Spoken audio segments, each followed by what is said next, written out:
Bueno, hola, gente, ¿cómo están? Yo mal, estoy creo que enfermo con un ataque de alergia Uh, brutal, pero no importa, aquí estamos, al pie del cañón, como soldado medieval. Vamos, da uno. Eh, Con el así que, corte de pelo ad hoc. sí, así que, bueno, lo prometido es deuda. Hoy día vamos a conversar de un tema alérgico, quizá por eso tenía alergia, o alergia a la, Como dice, como dijo Toa, como Como dijo dijo toda, Toa. alergia a la seguridad y a la ley y todo eso. y al orden Y al público. orden público. Sí. Tiene Y a razón la igual. policía. Sí, sí, sí, sí. En eso no se equivoca. En todo lo demás sí. Oye, sí, po.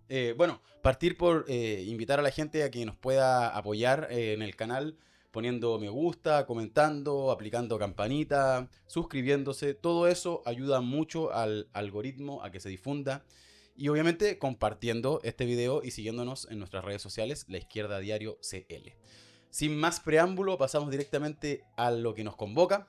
Hoy tenemos una invitada especial que está aquí a mi otra izquierda, Dani Parra, trabajadora social e investigadora independiente. Muchas gracias por invitarme. Buenas tardes. No, gracias a ti por estar acá.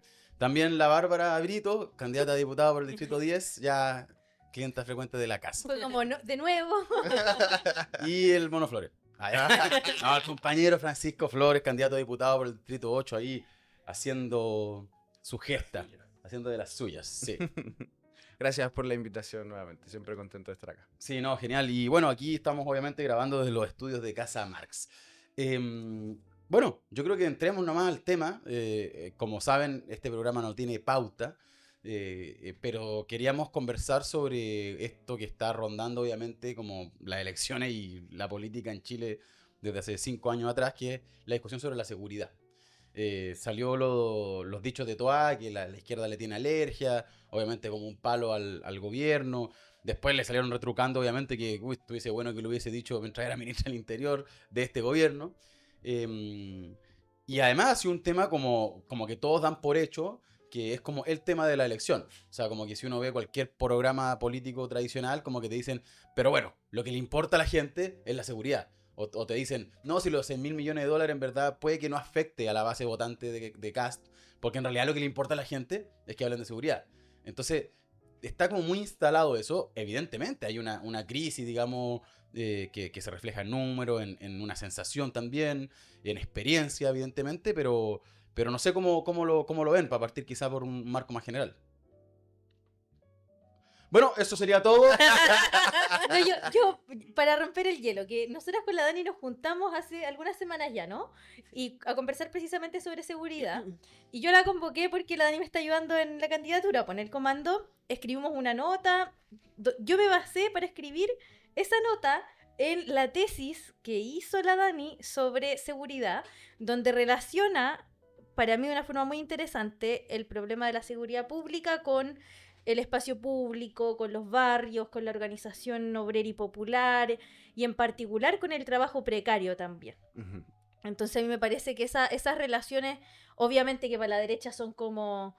eso no es seguridad. Entonces por eso cuando se discute, por ejemplo, de presupuesto, les impacta mucho que hayan reducido el presupuesto en crimen organizado, pero que no les da lo mismo en prevención, les da lo mismo en salud, en educación, en cultura, que subió, ponen el grito en el cielo, pero al parecer habría como una relación, una imbricación entre todos estos factores. O sea, es multifactorial el problema de la seguridad, y eso me parece muy interesante que tiene la Dani como en su producción teórica. Sí, a mí como para seguir en tu misma línea, yo creo que igual el problema de cómo se aborda la delincuencia en general es ese, que se aborda de forma muy general. Es decir, o sea, hay una pelea contra la delincuencia, pero solamente se habla de delincuencia. Pero no se hace un análisis de, bueno, cuáles son los delitos que afectan a la población, cómo esos delitos se pueden prevenir o no. Porque, por ejemplo, los delitos que afectan mayormente a las personas de forma directa tienen que ver con los delitos a la propiedad de baja cuantía. Y de hecho, la mayor parte de la población penal está privada de su libertad por este tipo de delitos que afectan a la propiedad, pero que son de baja cuantía. Cuando hablamos de esto, hablamos de robo de celulares, robo sin intimidación, robo con intimidación, robo a cuestiones menores. Es decir, la gente que lleva adelante ese tipo de de delitos no es gente que se haga rica, no son grandes narcotraficantes, sino que es gente que al no obtener un trabajo o al obtener un trabajo que no alcanza para sobrevivir, se ve enfrentada a la situación de, bueno, ¿qué es lo que hago para sobrevivir y para tener una vida más o menos digna? Se hace el delito y la apropiación de estos delitos de baja cuantía como una opción viable. Entonces, ahí, por ejemplo, en ese tipo de delitos, que son los tipos de delitos que llenan las cárceles, hay un factor económico muy relevante para la consecución de ese delito, que está directamente relacionado con la falta de empleo, con los bajos salarios, con el hacinamiento en las poblaciones, con la falta de vivienda y un largo etcétera. Entonces, ese es un tipo de delito que tiene que ver con un problema económico centralmente. Después hay otro tipo de delito que también tiene un impacto muy grande en la sociedad, que tiene que ver, por ejemplo, con el narcotráfico y cómo el narcotráfico se asienta en las poblaciones, toma el control de las poblaciones, y ahí ese tipo de delitos, que sí es una organización criminal que sí genera una millonada de plata, hay otra forma de atacarlo que tiene que ver con lo que hemos discutido con, por ejemplo, la facilitación del levantamiento del secreto bancario, con cómo, por ejemplo, se le puede quitar una gran tajada a los narcotraficantes con propuestas como la legalización de la marihuana, por ejemplo, y los programas de prevención y educación, en donde, por ejemplo, la pregunta es, todos los millones que se han gastado desde los años 70 en adelante en la guerra contra el narcotráfico se podrían gastar perfectamente en educación, en programas preventivos, en programas también de paliamiento del consumo problemático de drogas, etc. Y después hay otro tipo de delitos, que es de los que la derecha generalmente no habla, que son los delitos de cuello y corbata, es decir, los delitos que afectan directamente al bolsillo del trabajador, pero que no tienen el mismo tratamiento para hablar de delincuencia. Con esto estoy hablando, por ejemplo, de la colusión de las farmacias, que los grandes empresarios monopólicos se ponían de acuerdo para establecer los precios de los remedios, afectando directamente el bolsillo de los trabajadores. Es decir, cuando te hablan de delincuencia en general es siempre una trampa, porque hay que saber distinguir entre los delitos contra la propiedad de baja cuantía, los delitos como el narcotráfico y los delitos después de cuello y corbata que también afectan directamente el bolsillo de los trabajadores. Entonces yo creo que es importante como atacar la demagogia con la que la derecha toma este problema y un poco sacar en el limpio qué es lo verdadero de lo falso y cómo realmente podemos atacar la delincuencia, porque lo único que te dicen es que, bueno, vamos a terminar con el delincuente con más bala, con más policía, pero eso se ha ultra comprobado en diversos lugares del mundo que simplemente no sirve para terminar con la delincuencia, en tanto sus problemas responden a problemas mucho más estructurales, que ahí, bueno, yo creo que ahí tú no nos tenés mucho más que aportar en ese ámbito. Sí, Desde sí, de la expertise. O no sé si compartí un poco lo que... sí, no lo comparto. Es verdad que hay una comprensión o un punto de vista de la seguridad que está completamente derechizado. Y en paralelo tiene un carácter que es profundamente burgués. Se suele atribuir delincuencia o suele tener importancia cuando ésta ataca la propiedad privada, pero algo que me he preguntado bastante es cómo construimos desde la izquierda una seguridad desde abajo en donde por supuesto que piense en este tema de la propiedad privada, pero a la vez también cuál es como nuestro objetivo o nuestro foco central, po. Y yo creo que ahí algo en lo que podemos aportar con una nueva perspectiva es como cuando se pone en el centro la integridad y la vida del sujeto revolucionario, po, ¿cachai? Del trabajador. Yo creo que ese es el fin último de esta seguridad que tenemos que construir, que es el desafío que tenemos. Em, Eso por una parte. No, no, Estaba de afirmando. hecho, sí estaba afirmando porque yo creo que es interesante darle como esa vuelta de tuerca al problema de la seguridad, o sea, como pensar como evidentemente es un problema, o sea, como que uno no puede decir como no, en realidad es una sensación y en realidad está todo bien, no, sí, efectivamente hay una crisis, o sea, y eso se ha agravado, como... Pero claro, ¿cómo pensarlo desde otra óptica que no sea la militarización, la represión o el fortalecimiento de un Estado monstruoso? Sí, y yo creo que es importante, precisamente lo que estabas mencionando con respecto a que existe una crisis de seguridad. Yo particularmente me he enfocado en el fenómeno del crimen organizado Mm. y es una realidad. El crimen organizado es transnacional. Creer que ese problema nunca le iba a llegar a Chile o que no se va a radicalizar como ocurrió en Centroamérica es errático, es súper sesgado. Eso va a ocurrir, está ocurriendo, ya se está enquistando como un problema en Chile. Em, ha- Hay experiencias en Centroamérica, por ejemplo, México, Colombia, Venezuela, en donde el crimen organizado viene desde la década de los 60, los 70, y en la actualidad generan una violencia que es totalizante.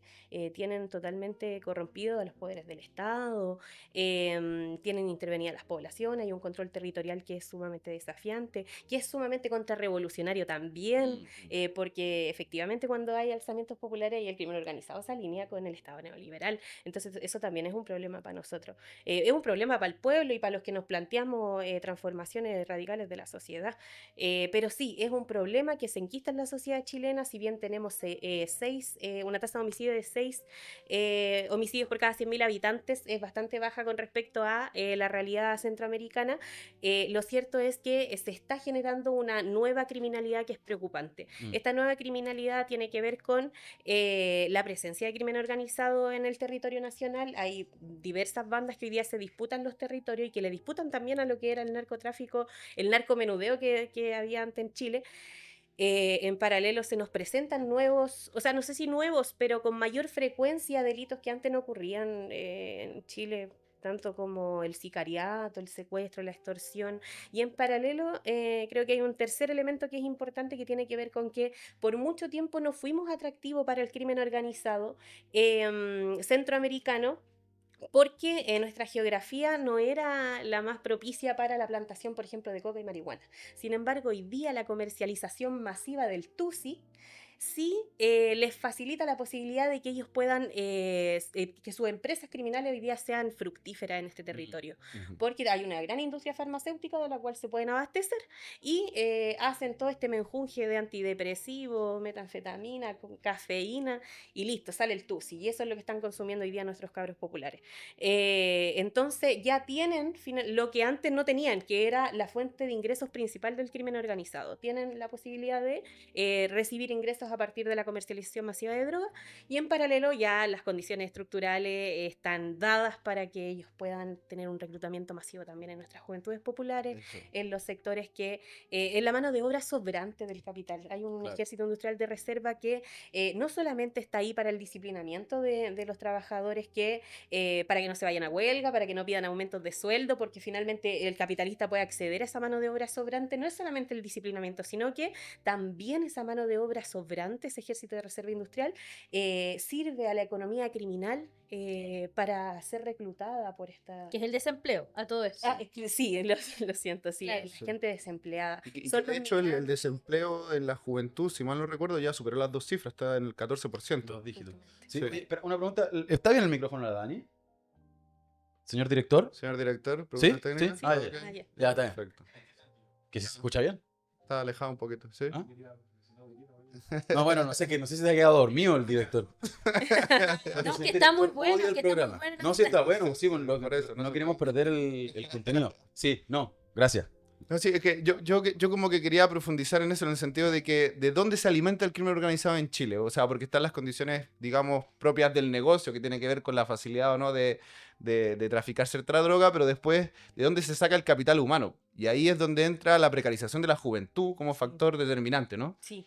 Es como, te lo hago como pregunta, ¿no? Como... Sí, sí, de hecho, la otra vez asistí a una conferencia y, perdón porque voy a referirme a esta persona, pero es un ex fiscal nacional Ujú. que hacía, con su relato era muy interesante porque la verdad es que él decía un síntoma claro de la enquistación del problema del crimen organizado en Chile es que las infancias y adolescencias hoy día estén dispuestas a ser parte de industrias altamente armadas. Ujú. El hecho de que, no sé, pues por ejemplo, se habló harto de el sicario del empresario del barrio Meix. Ujú. ¿cierto? Como ya la mafia que había detrás de este loco y no sé qué, pero ¿en qué momento mencionamos que el sicario tenía 18 años? Que era un adolescente de 18 años, Claro. ¿cachai? Que eligió, que probablemente tuvo una trayectoria súper cuática en su vida que lo configuró de esa manera también, pues, ¿cachai? Como Claro. una persona capaz de ejercer un homicidio por dinero, ¿cachai? Cuando era un adolescente, él recién había cumplido los 18 años, entonces me parece que justamente po, es la juventud popular y en la infancia, porque es en la etapa temprana, a los 11, a los 10 años, cuando los cabros empiezan a emprender trayectorias criminales, Ah, ¿cachai? de re chico. Como mulas, principalmente como porteros, ¿cachai? De verdad, abren la puerta nomás, ¿cachai? Pero es el primero al que le llega también la represión, po, Claro. ¿cachai? Cuando llegan o el primero que le cae el balazo en la mexicana. Mm. ¿Cachai? Son la primera barrera también del narcotráfico. Entonces, sí, desde ahí está la mano de obra principalmente y es el claro síntoma de la enquistación del problema del crimen organizado. Claro, pues después ahí uno puede pensar, bueno, la solución entonces son más balas, la solución es más militarización, porque esa ha sido la salida de muchos de los países que ya tienen historial de enfrentarse, entre comillas, al narcotráfico. Y no parece haber sido la solución, de hecho todo lo contrario. Y uno piensa entonces que la solución es más educación, o sea, ¿cuántos de esos jóvenes dejamos que estén y que sigan por fuera de la escuela? Que sigan por fuera de trabajos que le den una alternativa que sea diferente, o sea, que sea mejor a la que les entrega el narco. Porque conversamos también con la Dani esa vez, el sistema en el cual estamos insertos no solamente promueve la desigualdad brutal que genera las condiciones materiales para que puedan expandirse el narcotráfico y pueda reclutar a los jóvenes, sino que además genera ideología profundamente individualista y además de las necesidades infinitas, en donde las perspectivas de vida, al parecer, solamente las aspiraciones solamente se las podría dar el narcotráfico, o sea, Claro. tiene y que junta y que amasa los mismos millones y millones de dólares que el 10% del presupuesto de la nación por cada vez que traslada droga, no sé, Claro. ¿cachai? O sea, es grave. Y nosotros entonces, ¿qué ofrecemos? ¿Cómo cambiamos esa ideología de las necesidades infinitas y del profundo individualismo por redes de solidaridad, por otro tipo de sociedad, aspiraciones que no tengan que ver con lo material, sino que tengan que ver con lo que construimos como personas, pues como, o sea, acercarnos más a la humanidad que a lo que te empuja este sistema. Son muchas las aristas y pareciera que vivir en esta sociedad es vivir en una sociedad perfecta para la proliferación del crimen organizado. Sí, yo creo que eso está muy interesante relacionado a lo que decías tú respecto a la figura del narco o la sociedad del crimen organizado como un actor y un poder contrarrevolucionario.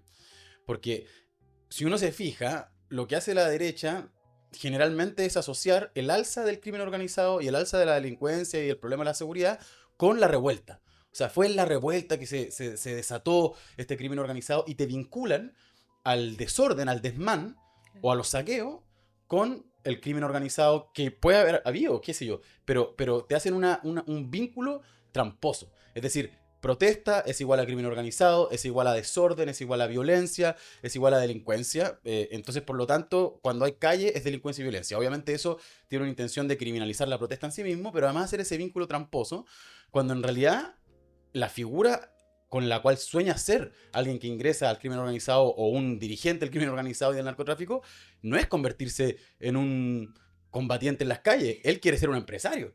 Su modelo, tomando lo que decías tú, Bárbara, como del modelo con que se referencia, es ser un gran empresario, es pasar del negocio ilegal y en negro a blanquear esos capitales y convertirse en un empresario común y corriente, o al menos eso es como la figura tradicional del narcotráfico. Entonces yo siento que ese punto es importante como dar cuenta, porque primero te da cuenta de cómo se articula el narco y por algo también se vincula a las estructuras de poder, o sea, como que se vincula a los grandes empresarios, se vincula a la justicia, a los militares, a la política tradicional, y busca integrarse a esa estructura de poder capitalista. Y por otro lado, es también para pensar como qué disputa ideológica, como decías tú, también hacer ante esa ideología que busca instalar. Entonces, por eso es tan grave cuando después tenés a la política tradicional, y especialmente concentrar a la derecha, diciendo como la única solución es represión, balas, y además te dicen recorte presupuestario. Claro, Y, claro. y un compañero que trabaja en el sector público nos decía, el recorte presupuestario y el despido de los miles de funcionarios que quieren despedir va a afectar directamente a los centros de salud comunitarios, a los CEFAM, a los centros de salud que atienden a esos jóvenes que ya hoy tienen que hacer listas de espera eternas para su tratamiento en casos de adicción grave a las drogas, por ejemplo.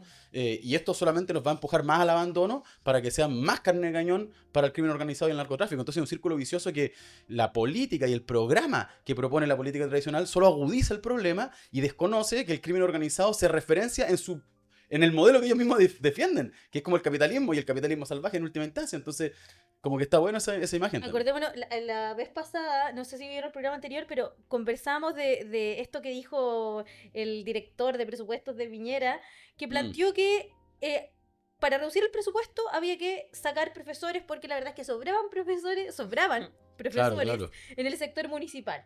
Claro. O sea, uno podría comprender que hay un traspaso de matrícula del sector municipal al particular subvencionado, pero la verdad es que todo se financia por el Estado. Hoy día, tanto el particular subvencionado como el municipal se financia por el Estado. Y reducir profesores es de una ignorancia brutal. Yo no sé si vieron que hay alrededor de 23.000 profesores que desertan de la profesión antes de los 40 años. Y que es la misma cifra que se prevé de déficit docente hacia el 2025. O sea, una cosa son las listas de espera y otra cosa son esos jóvenes que la verdad es que desertan del sistema escolar, Claro. porque los profesores cumplen un rol fundamental en ser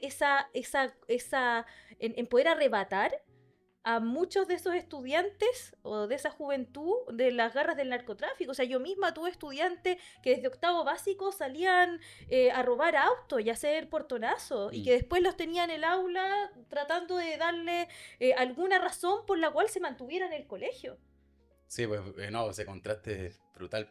Oye, perdón, pero ¿y tú qué opináis, por ejemplo, sobre esto la reforma que propone Boric de que ahora pueden desplegar militares en la frontera y como toda esa lógica de la militarización de la frontera, como Sí, pues qué visión? como mencionaba el compañero delante, hay diversos estudios que respaldan de que efectivamente la militarización de la seguridad interna no es beneficiosa, no son relatos de éxito en absoluto. Mm, Hay dos casos que les quiero contar, son bien emblemáticos, sobre todo considerando el estado en el que se encuentra actual El Salvador.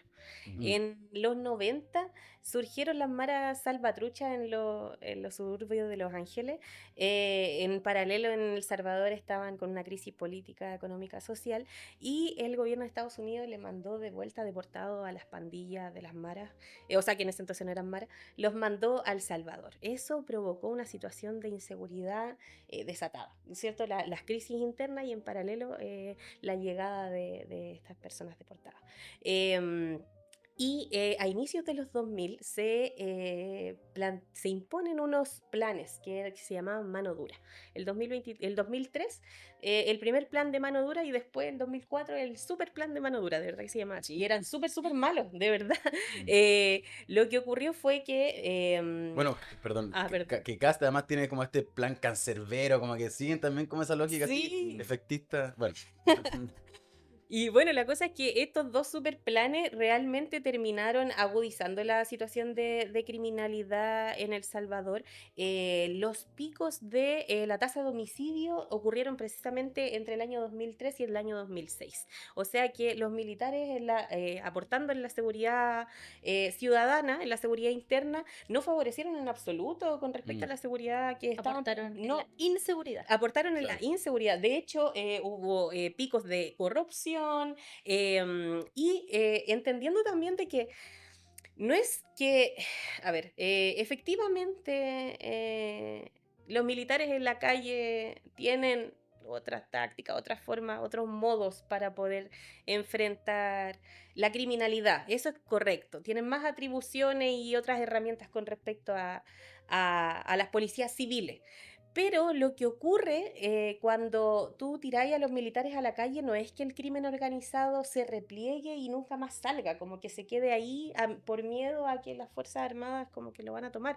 No, lo que ocurre es que el crimen organizado se adapta.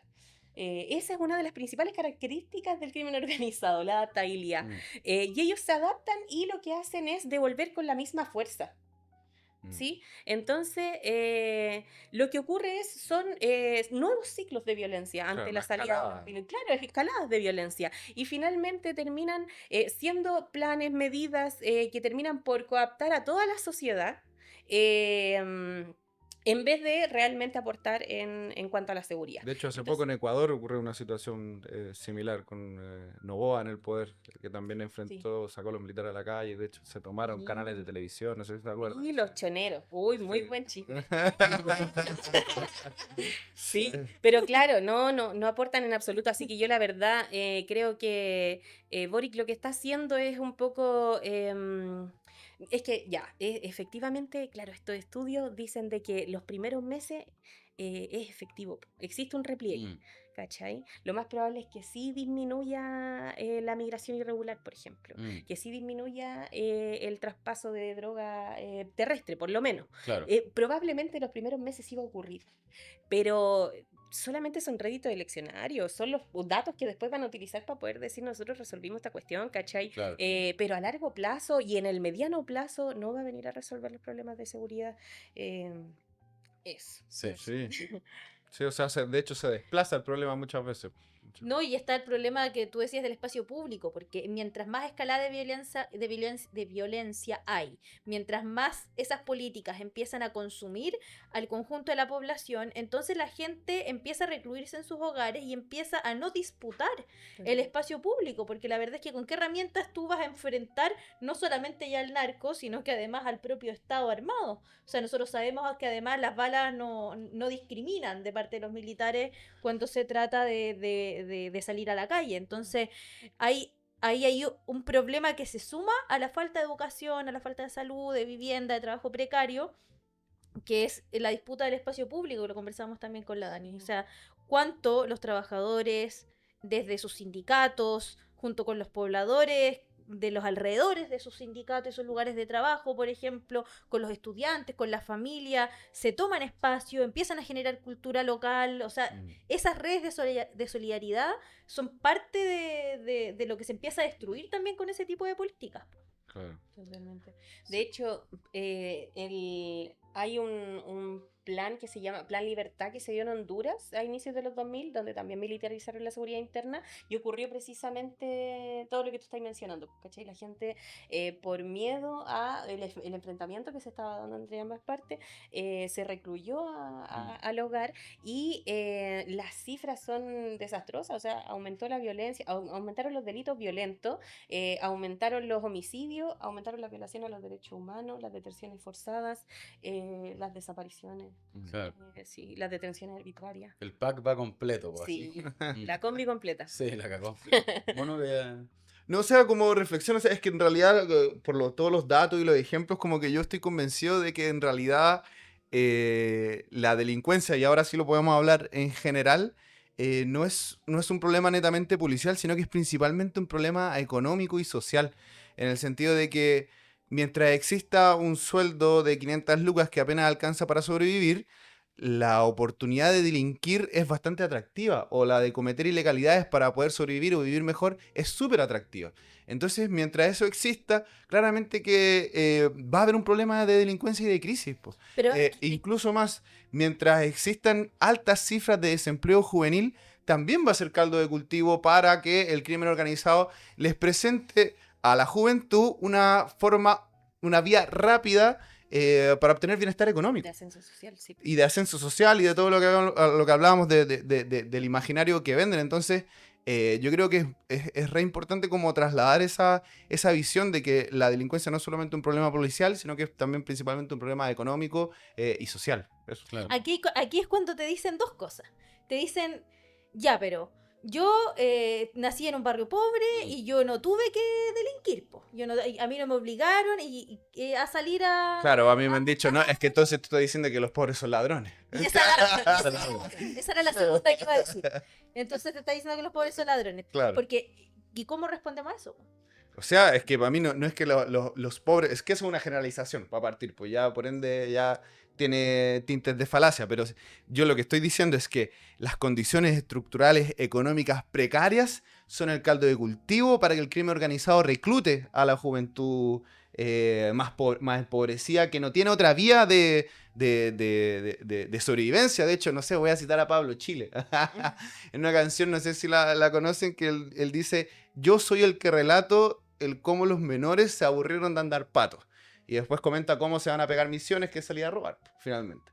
¿Me entendí? Entonces, está ligado la precariedad económica a la posibilidad de delinquir. Y con eso no estoy diciendo que los pobres sean ladrones, para nada. Te estoy diciendo que hay un factor estructural que facilita al crimen organizado atraer a la juventud. ¿Cachai? Ese es como mi punto en el fondo. Yo además creo que, porque, o sea, esto de los pobres son delincuentes, o sea, yo creo que es como también hacia dónde apunta la cámara. O sea, quiero decir, porque finalmente los delitos, o la violencia, o los delitos en general, en el sistema capitalista y en un sistema de opresión y de miseria, existen transversalmente, solamente que varían. O sea, por ejemplo, el tema de la violencia intrafamiliar en los sectores acomodados, los delitos de cuello y corbata, el tráfico que también existe en las comunas cuicas y en las familias cuicas, no sé, delitos a la propiedad, o sea, son otro estilo de delitos que Claro. son menos mediáticos, pero que existen igual. Y que están menos penados Y también. que están menos penados, pasan más piola, se pueden resolver en una notaría, no sé, ¿cachai? Como que... Clases de ética.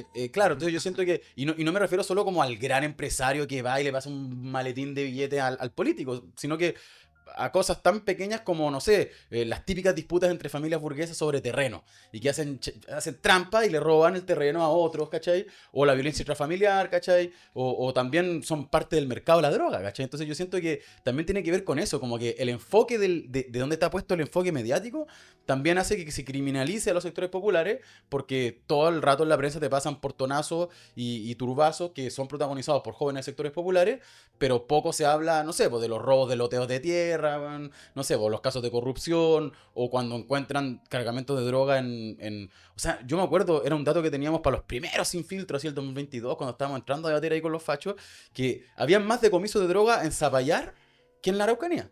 ¿Cachai? Entonces, es como, porque claro, obviamente ahí se ve otro, bueno, no sé si era la cifra exacta, ya me van a decir, pero era más o menos, o sea, había unos decomisos de droga brutales en Zapallar, justo cuando habían hecho una intervención de la PDI en Temucuicú, si no me equivoco. Quizás estoy chamullando un poco, pero después lo puedo reconfirmar. En los comentarios lo ponía. Lo escribimos en los comentarios, claro. Pero eso, o sea, el nivel de movimiento de droga que también existe en esos sectores, ¿cachai? Como que siento que también pasa por eso, por una cuestión de dónde ponís tú el lente. Claro Sí. que sí. Además, ay, sí, crimen organizado existe hace rato, la Claro. dictadura de Pinochet, Claro. era crimen organizado en los 90, pucha, no me acuerdo del apellido, pero hubo un caso de crimen organizado en los 90 que fue muy importante y que nunca se le llamó crimen organizado, me daba Claro. mucha rabia. O sea, de Porque- hecho, el Señor de los Cielos, el mexicano, el narco mexicano, Ujú. que se vino acá a Chile, se instaló con una mansión, creo que se compró 14 mansiones, andaba con guardaespaldas, y como que nadie dice nada de eso, ¿cachai? Claro. Como, y ese loco no llega acá así como a probar suerte, pues bueno, o sea, es un loco que prepara el terreno, Claro. que tiene sus vínculos. Claro, por supuesto que sí. Ah, y lo que iba a decir era que también, aparte, la economía formal tiene mucho que ver también con la economía Claro. criminal. Los empresarios chilenos no se pueden lavar las manos con respecto a lo que ocurre en la economía criminal. Los narcos tienen tremendas vidas, no porque amasen grandes fortunas en la economía criminal y la cuestión quede ahí.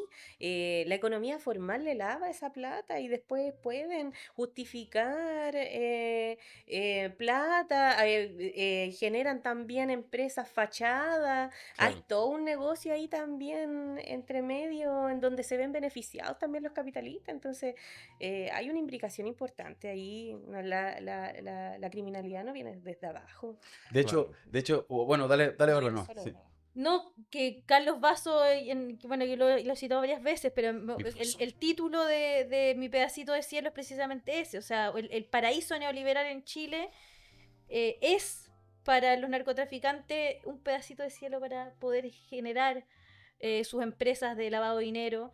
Y ahora en Argentina me llama la atención que se está dando un debate parecido con todo el escándalo de Spert. Despert, claro. De ahí de la mano derecha de Milei, quien está todavía hoy encabezando las papeletas para las próximas elecciones en Argentina, está totalmente relacionado al narco y a nuestros compañeros los amenazó de bala. Cárcel Bala. Cárcel Ovala, Spert, precisamente en los momentos en los cuales nuestros compañeros denunciaban sus relaciones con el narco y el financiamiento de su campaña.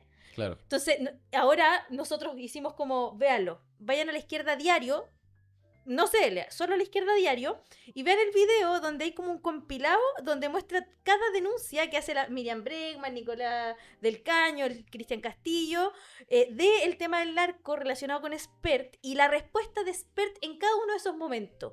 Y ahora, claro, como que se destapa de que le dolía el alma, el corazón y el bolsillo, evidentemente, porque teníamos razón. O sea, los lazos con el narco. Y ahí Miriam Bregman le responde algo muy, muy interesante, que es, ya, pero la responsabilidad no es solamente de Spert, sino que es de todos. Claro. Los que votaron leyes que facilitan, por ejemplo, la creación de empresas rápidas para el lavado de dinero del narco. Y eso lo hizo también el peronismo. Claro. Y aquí eso existe evidentemente desde la dictadura, desde la dictadura, que fue lo que impuso Pinochet, que tú dices, bueno, con Pinochet entraron las drogas, pero es que no solamente uno podría decir entró la droga, entró el mecanismo Sí. bajo el cual la droga la plata de la droga se puede lavar y se hacen millonarios, ¿cachai? O sea, si la CNI se financiaba con tráfico de droga, pues bueno, no sé. Claro. Oye, pero yo creo que es muy buen ejemplo el de Spert, porque también hay Spert criollos, pues, ¿cachai? Nacionales. Locales. Sí. Porque está todo el caso de Aldo Duque. O sea, Ah, ese caso es brutal. O sea, Aldo Duque. ¿ya no he vuelto a ir a Sin Filtro? No, ya no he ido sin filtro. No recuerdo la última vez que fue. Pero solo para contextualizar. Aldo Duque, que se caracterizaba en Sin Filtro por ser el más altisonante en contra de la corrupción, en contra de la delincuencia, en contra de la criminalidad, que va como candidato a diputado por un cupo de Renovación Nacional en la misma lista del presidente de la UDI, Guillermo Ramírez, y el presidente de Evópolis, Santana, si no me equivoco, Santa Cruz, el apellido. Ese tipo era abogado de organizaciones de crimen organizado y de narcotraficantes, de grandes causas, de tipos que habían internado miles de toneladas de creepy, o cientos de toneladas de creepy, miles de cantidades de creepy desde Colombia, y toda una operación que los sigue la DEA y llegan hasta Chile y les permiten llegar para poder hacer una conexión y atrapan a esta gente. Está toda una denuncia que además hace Teresa Marinovich en su canal, y el abogado de esa gente era Aldo Duque. Ya, pero lo importante no es solo que él era el abogado de esta gente, sino que él dice, no, estos fueron casos muy anteriores, y que ya hace tiempo que ya no era abogado de narcotraficante, y estos tipos de la fundación de Teresa Marinovich descubren que ya habiendo sido proclamado candidato, él seguía siendo representante de casos de crimen organizado, y que 2 días después de que se publica la investigación que hace esta gente de Teresa Marinovich, el tipo ahí recién renuncia al patrocinio y a la defensa de estos grupos de crimen organizado. Entonces, yo creo que ahí se ve primero la hipocresía total de la política tradicional, que son los más duros en contra de la delincuencia, pero tienen entre sus candidatos a un abogado de grandes narcotraficantes y de criminales organizados. También unos casos de contrabando de 12 millones de cigarrillos desde Bolivia, son una cosa así, de grandes Aldo Duque cantidades. se forra. Aldo Duque, Buen abogado. buen abogado. Claro, especializado en defender al crimen organizado. Y después son ellos los que dicen que ellos van a detener la delincuencia, y son ellos los que dicen que nosotros estamos vinculados a la delincuencia por hacer protesta, por haber estado en la revuelta, por salir a la calle a movilizarnos. Por luchar por salud. Por luchar por salud, educación, vivienda. Entonces son unos hipócritas. O sea, si son finalmente unos hipócritas totales. Y el tipo mintió descaradamente. Entonces yo creo que lo que hay que preguntarse es ¿qué negoció Renovación Nacional para que se bajara Aldo Duque de la alcaldía, la candidatura a alcalde de Santiago el año pasado, y se subiera Mario Desbordes? Porque obviamente le entregaron el cupo, pero ¿por qué lo defienden tanto? O sea, hasta Matei ha salido a defender en el debate con Mochati. Eso te iba a decir. Matei defendiendo a Aldo Duque. Entonces como que yo digo, ¿qué sabe Aldo Duque, cachai? ¿Qué representa Aldo Duque? Algo así como le preguntaron. Que es un tipo muy honesto. Claro, que pero está bueno, haciendo yo supongo, claro que está haciendo su pega. Sí. Claro. Como, claro. Pero, y claro, porque dicen como, claro, hasta los narcotraficantes tienen derecho a tener abogados. Y sí, evidentemente. Pero el problema es que se demuestra como la hipocresía de su propio discurso. Y al menos, permítanme dudar si un tipo que es de extrema derecha como este tipo, que además tuvo vínculos con aparatos de inteligencia en la dictadura y que ha sido abogado de criminal organizado, bueno, de qué redes y qué intereses representa ese personaje. ¿Cachai? No, aparte que de verdad, tú te metí a ser abogado del crimen organizado y de verdad no hay alguna relación mayor ahí. Claro. Lo dudo, Sí. lo dudo. Claro. Si te especializáis en ese tipo de defensa, Todos hemos visto las películas de Hollywood. Sí. ¿Ah? Y eso no pasa en las películas de Hollywood. Paul Goodman, es verdad. claro. Eso Hay que no verlo. pasa, eso no Sí. pasa en las series. Sí, levantamiento de secreto bancario, entonces. Po. Bueno, eso te quería preguntar. Bueno, sí. Porque la Dani tiene una posición interesante ahí, que creo que nosotros no hemos profundizado lo suficiente. Y claro, nosotros, por ejemplo, también lo planteamos en Argentina a propósito de los experts, ya levantamiento secreto bancario, porque está todo esto del negocio formal, por cierto, y las vías de creación de dinero a través de ese tipo de empresa. Entonces, ¿es secreto, levantamiento del secreto bancario y qué más? Claro. ¿O es suficiente? Eso, pero si primero voy a responder a ¿qué pensáis tú del levantamiento secreto bancario? Partiendo por ahí y después si es suficiente, qué más y todo lo demás. Anotar, muchachos. Estoy de acuerdo con el levantamiento del secreto bancario. Ha sido efectivo en algunos casos, principalmente en Brasil, que es donde se han eliminado las barreras burocráticas, porque eso es realmente, en Chile se levanta el secreto bancario, a Niño Guerrero se lo levantaron, del Tren de Aragua. Judicial y esto. Sí, no. claro, es Perdón, muy ¿puedo burocrático hacer el una trayecto. pregunta? ¿Y Dale. al niño guerrero lo agarran por ese levantamiento secreto bancario? No, Ah, ya. Eso. pasaron varios meses y después le levantaron el secreto Ah, bancario, ya. claro. A él lo toman por varios delitos asociados a sicario, Ya. al sicariato. Claro. Sí, estoy de acuerdo entonces, porque ha sido efectivo, ha permitido seguir la ruta del dinero sucio, como dijo la Jara, de las bandas criminales. Y en ese sentido sí, sirve para poder desarrollar ciertas investigaciones. Ahora no es el techo. Lo plantean como la gran cosa en la campaña de Harry. Me da mucha rabia. Porque Así como el... sí, ella cuando le preguntan cuál es su medida, es lo único que dice, como si fuese lo suficiente. Y lo cierto es que la mal llamada justicia chilena no funciona bien, es injusta. ¿Ese secreto bancario va a servir realmente para levantarle, por ejemplo, para hacer un análisis financiero del dueño del puerto para el administrador privado del puerto de San Antonio, por ejemplo? ¿Se van a seguir esas rutas del dinero? Porque de ahí salen las grandes embarcaciones de droga de Claro. Chile. Entonces, que salen hacia Asia, hacia otros lugares del mundo. Entonces, ¿va a servir realmente para esas rutas de dinero que son importantes? ¿O se van a utilizar solamente para los casos más pequeños, que por supuesto que igual hay que revisarlos, pero son casos pequeños de organizaciones criminales con métodos sumamente artesanales y que hoy día no son realmente el problema más importante que tenemos con respecto a la criminalidad? Entonces, no es suficiente porque los fiscales, los jueces son escogidos a dedo, son corruptos, tenemos una mala justicia chilena y hay que cambiar un estado de cosas, como hablábamos la otra vez con la Bárbara. Y en paralelo, el tema de las criptomonedas. El levantamiento del secreto bancario nos da para todo el universo de las criptomonedas y el crimen organizado en Chile sí las Mi ley utiliza. monedas. La utilizan. Las utiliza. De hecho, el Tren de Aragua lavó como 9.200 millones de dólares.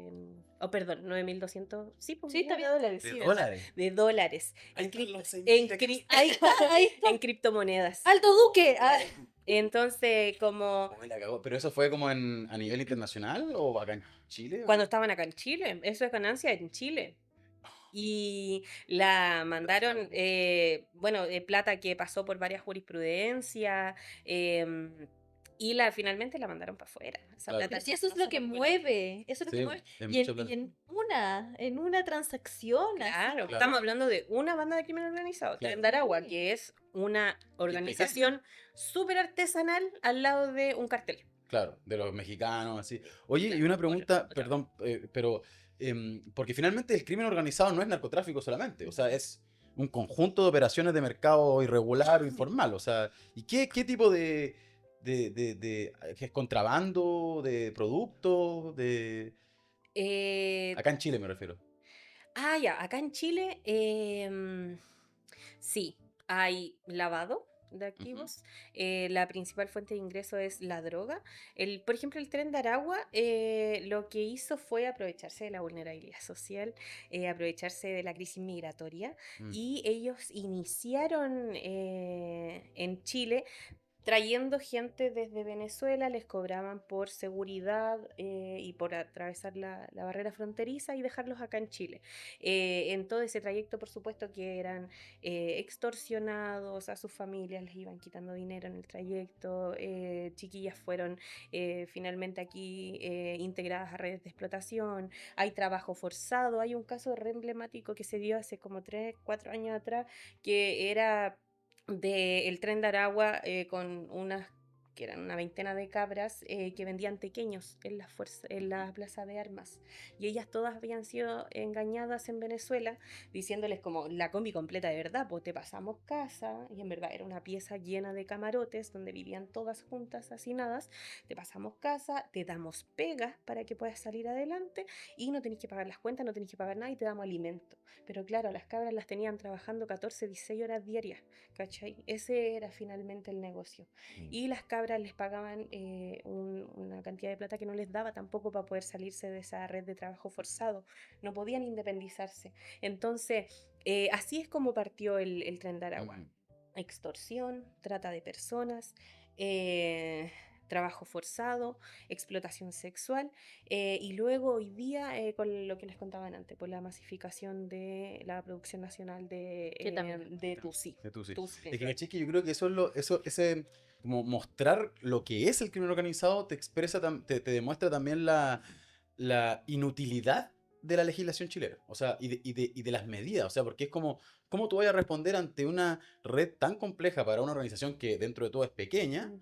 comparado con lo que dices tú, con los cárteles, qué sé yo, con aumentar pena, meter presos más chicos a los cabros chicos, no sé, poner milicos en la frontera y que los pacos puedan dispararle a la gente sin tener que probar la culpabilidad como hacen con la Nain Retamal. O sea, es absurdo, es como estáis, pero pegando palos de ciego. Totalmente. No, y con el tema migratorio yo creo que es muy problemático, Claro, porque nosotros estamos definiendo que uno de los grandes negocios del Tren de Aragua y del crimen organizado ya no es tanto la droga como esa es la tesis de Carlos Basso, incluso como que se empieza en las ganancias, en la balanza, a igualar. los procesos migratorios empiezan a ser una fuente mucho más lucrativa por la explotación sexual. O sea, imagínense toda la plata que sacan de personas que pueden trasladar droga, Totalmente. trabajar con droga, pero además explotar sexualmente a mujeres, a niñas. Esta semana encontraron a una niña que estaba desaparecida en Perú y tiene signos de haber sido explotada sexualmente Mm. La encontraron acá en Estación Central. en Estación Central. Entonces, o sea, si tú... Y están en contra de que se regularicen. De que se regularicen los migrantes. O sea, ¿cómo Claro. tú vas a estar en contra de que se regularicen los migrantes? Primero porque son personas, para ver cómo están. Segundo, para que dejen de ser parte de todas esas redes. Y dejen de ser, ¿cómo se llama? Dejen de financiar con sus propias vidas, cuerpo, sufrimiento y dolor al narco. Entonces, no sé, la política migratoria para la derecha yo creo que es como desde que Perfecta para es que salga perfecta, el crimen organizado. El crimen organizado. laborales, parte de la precariedad de salud, toda la crisis migratoria que empujan a eso es parte de... Sí. Sí, no, está súper interesante la conversación. Yo creo que deberíamos hacerte una entrevista y más teledirigida porque está Les bueno. dije, O sea, les dije. sí, no, totalmente. Y además porque es como desmentir muchas cosas que son sentidos comunes establecidos. Como que, por ejemplo, la discusión migratoria, como regularizar. ¿Cómo hay que regularizarte? Lo que hay. Esa gente se pone primero en las filas, en la salud, en la educación. Y es como, y Kaiser, ¿qué propone? Hacer un campo de concentración de Sí. detención provisoria para meter a todos los, él dice, entre comillas, ilegales. Y es Claro. una estupidez. O sea, primero es una cuestión impracticable, además que es totalmente inhumano. Y también porque lo que están buscando es como dividir. Si finalmente el trabajador migrante venezolano tiene los mismos problemas que el trabajador precarizado chileno. Que ellos también son víctimas, ambos dos, del crimen organizado, de la explotación y de un Estado que abandona y que deja en la vulnerabilidad total. Yo creo que finalmente es un tema de contexto. O sea, yo me acuerdo que el Francisco Cox, este abogado que estuvo en Ayotzinapa, que es como bien connotado en este tema, el loco decía, refiriéndose a los casos de corrupción y de narcotráfico de los militares y de las FARC, él decía, no se trata de manzanas podridas, sino que se trata de situaciones de contexto y ocasión que se produce. Entonces, por ejemplo, los milicos en México, él daba un ejemplo, iban a los mismos bares a los que iban, o a los mismos prostíbulos a los que iban los miembros de los carteles. Y ahí se empezaban a conocer, se hacían amigos, qué sé yo. Y yo siento que el problema de la delincuencia y del crimen organizado en general también tiene que ver con eso. O sea, si tú generas un contexto de vulnerabilidad, de abandono, de no acceso a otro futuro, de miseria, obviamente le estáis dando espacio para que gente les diga, mira, aquí te voy a dar plata, trabaja con nosotros, ¿cachai? Entonces, porque ayer entrevistaron a Carlos Peña en Tele 13 sobre estos dichos de Toá, de que la izquierda le tiene alergia a la seguridad, y el loco decía, es que el problema, tiene toda la razón Carolina Toá, porque el problema de la izquierda es que ellos explican el problema de la delincuencia como un problema social. Entonces no hay responsabilidades individuales. Y entonces tú con eso infantilizas. Esa es como su tesis filosófica, ¿cachai? Y en realidad es como, o sea, lo que nosotros decimos cuando es un problema social en el sentido de que hay un contexto que propicia eso, pero por otro lado nuestra crítica a las medidas securitarias, sean socialdemócratas o de derecha, es que nosotros vemos que el Estado capitalista es parte del problema.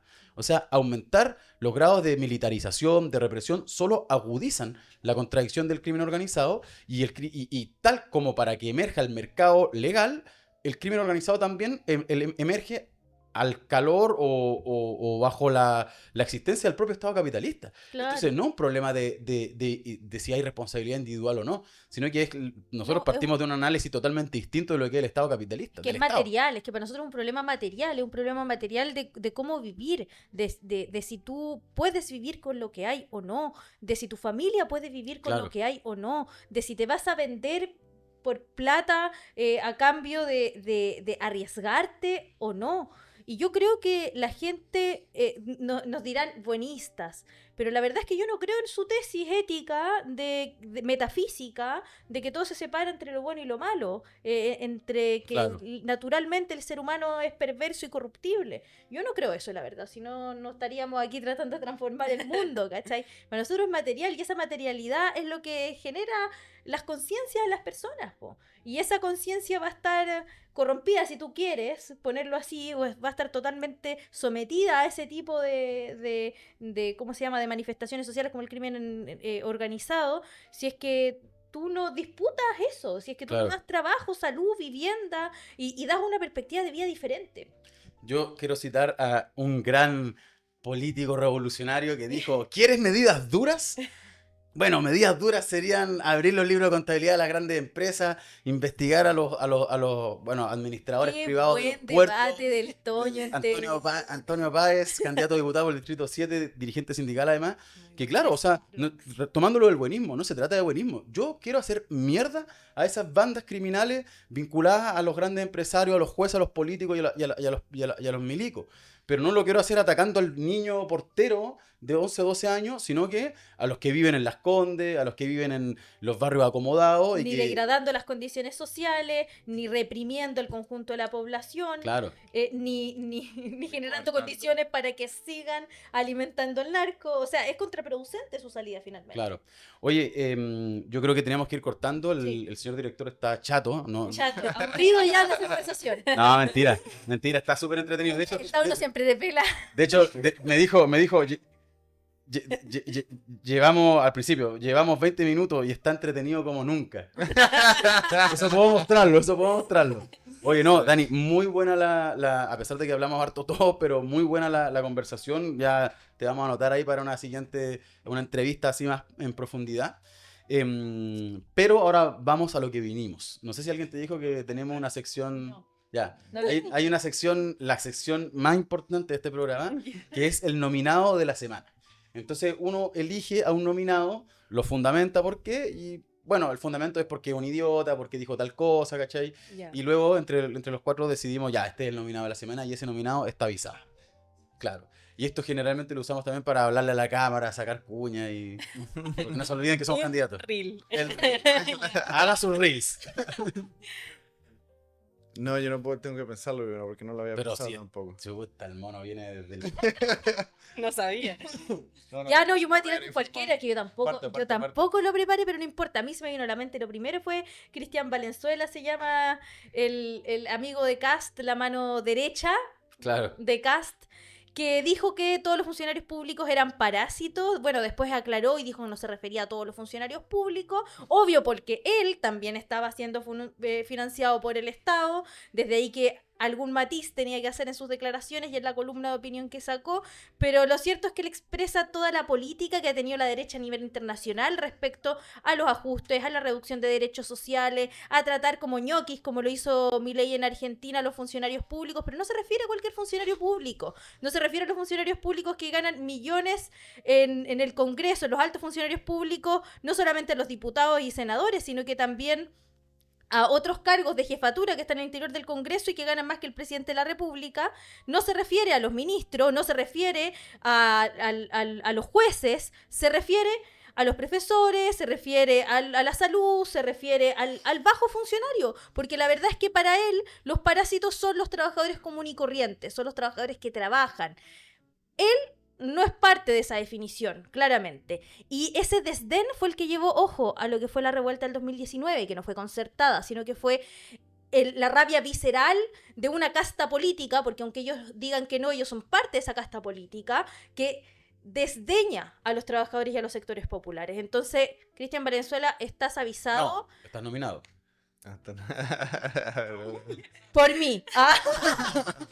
Perdón, pero era porque hay que defender las costumbres y las tradiciones. Estás nominado. Sí, yo voy a necesitar ayuda porque no recuerdo el nombre de la presidenta de la CPC.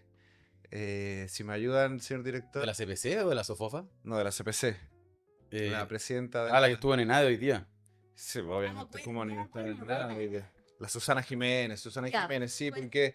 En particular porque, bueno, nosotros a raíz de las candidaturas hemos levantado la consigna del alza del sueldo mínimo, en donde nos apoyamos en las investigaciones de la Fundación Sol, en donde creemos que el ingreso mínimo debería ser de 840.000 pesos líquidos.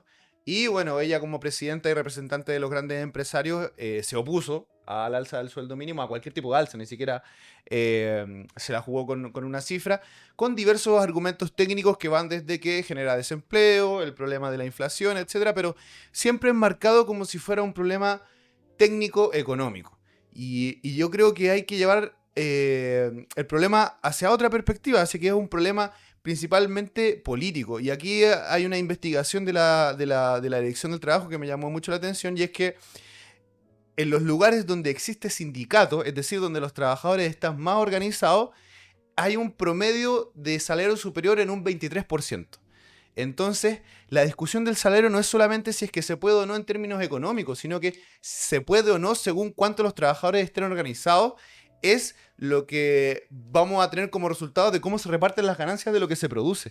Entonces, yo creo que hay que salir de la discusión técnica, llevarlo a la discusión política, llevarlo a la discusión de la organización de los trabajadores para poder determinar si es que es necesaria el alza del salario o no. Entonces, creo que mi nominada es ella por llevar la discusión del salario mínimo a una cuestión meramente técnica, cuando en realidad lo que está en disputa es quién se queda con qué parte de la torta, con quién se queda con lo que se produce. Y eso es una disputa que se da entre la correlación de fuerzas que tienen los empresarios con los trabajadores. Entonces el llamado es no hacer caso omiso a los argumentos técnicos, que también obviamente tenemos que enfrentar, que hay muchas formas de enfrentarlos, pero dar cuenta de que el salario sube en relación a cuánto estén organizados los trabajadores, no en cuanto a si nuestros argumentos técnicos son mejores o peores para enfrentar a los empresarios. Entonces por eso mi nominada es... Susana Jiménez. Estás nominada todavía. ¿Voy? ¿Sí? Dale, pues. Ay. Por favor. Ya, haciendo justicia al capítulo que tenemos hoy día, que tuvimos hoy día, nomino a Daniel Noboa, narcopresidente de Ecuador, Mm. que tiene subsumido al pueblo ecuatoriano en una crisis de inseguridad y que ha instrumentalizado el miedo de la población para una serie de políticas reaccionarias.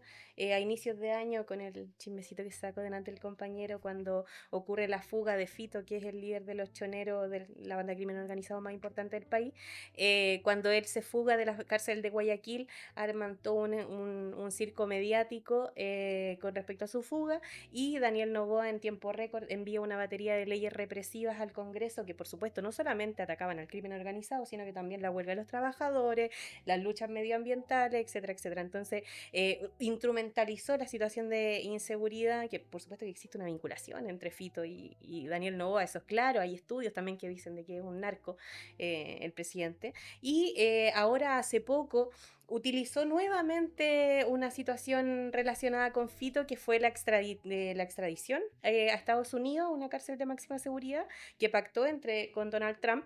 Instrumentalizó también esta situación para convocar un referéndum para este fin de año, para levantar la prohibición de la instalación de bases militares en Ecuador. Así que espero que el pueblo ecuatoriano le dé un portazo a este narco, y mi nominado es él. Buenísimo, Daniel Noboa. buenísimo nominado porque, bueno, además están habiendo protestas, Sí. entiendo, en estos momentos. Tengo un amigo que está allá y me ha estado, bueno, subiendo cosas a la red, está fuerte.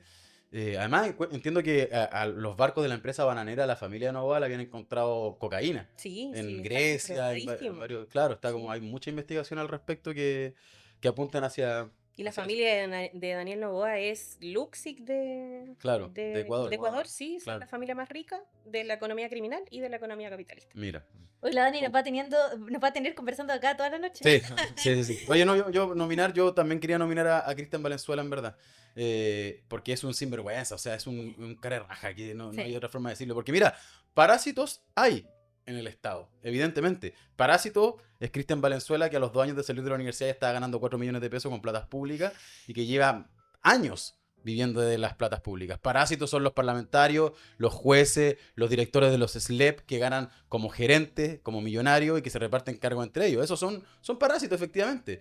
Más no son parásitos, lo que decía la Bárbara, los trabajadores de la salud, que muchas veces casi por el mínimo trabajan y sostienen la salud pública, trabajadores de la educación pública, que son la primera línea de contención de esa juventud que hoy se ve arrojada muchas veces a casos de crimen organizado y que las recetas de la política tradicional solamente agudizan esa misma crisis. Parásitos son también, no sé, los empresarios del Transantiago, que hacen un negocio ni siquiera invirtiendo, ni siquiera siendo propietario de los buses ni de los terminales, sino que lo hacen en base a un cobro desmedido a la gente y con un subsidio permanente de parte del Estado. Parásitos son todos esos empresarios que viven a costa de los acuerdos con el Estado y que el Estado termina subsidiando sus propios negocios y la ganancia de esas empresas. Porque cuando se subsidia una empresa, se subsidia la ganancia de sus dueños también. Entonces sí hay parásitos, pero son esos, los parásitos, digamos. Entonces yo creo que, bueno, y lo hemos dicho también en la campaña electoral, cuando nosotros decimos dar vuelta a las prioridades, significa poner al centro, en ese caso también, las necesidades de los trabajadores de la salud pública, de la educación pública, los trabajadores de base, para hacerle frente a esos altos funcionarios que ganan como millonarios, como Cristian Valenzuela, que son verdaderos parásitos. Así que en este caso también nomino a Cristian Valenzuela Dar vuelta a la comprensión de lo de que quiénes son los los parásitos. hay que dar vuelta a los parásitos. Sí. Además, claro, porque el loco decía, bueno, ya lo mismo, nos estamos alargando. Parásitos contra parásitos. Sí, oye, no, muy bueno. Bueno, sí, pues está avisado Cristian Valenzuela, pero también está avisado Novoa, que es un cerdo, con respeto y con perdón de los cerdos. Bueno, Susana Jiménez también. Todos ganamos, todos ganamos. Todo avisado. Tanto Shrek, Tanto avisado, sí. no cede. Mi corazón de abuelo. Oye, no, bacán. Muchas gracias por participar. Estuvo muy buena la conversación y nos estamos viendo el próximo martes. Aquí en Están Avisados. Acuérdense de campanita, comentar, suscribirse, compartir y, bueno, visitarnos también en nuestras redes sociales, La Izquierda Diario CL o en las mías de Uno Totoro, Bárbara Brito, Alexandra Colantine. Alexandra Collins, Ya. pero cacha. Y Francisco Flores Cobo. Eso. Señor director, ya estamos por cortar transmisiones. Chao, chao.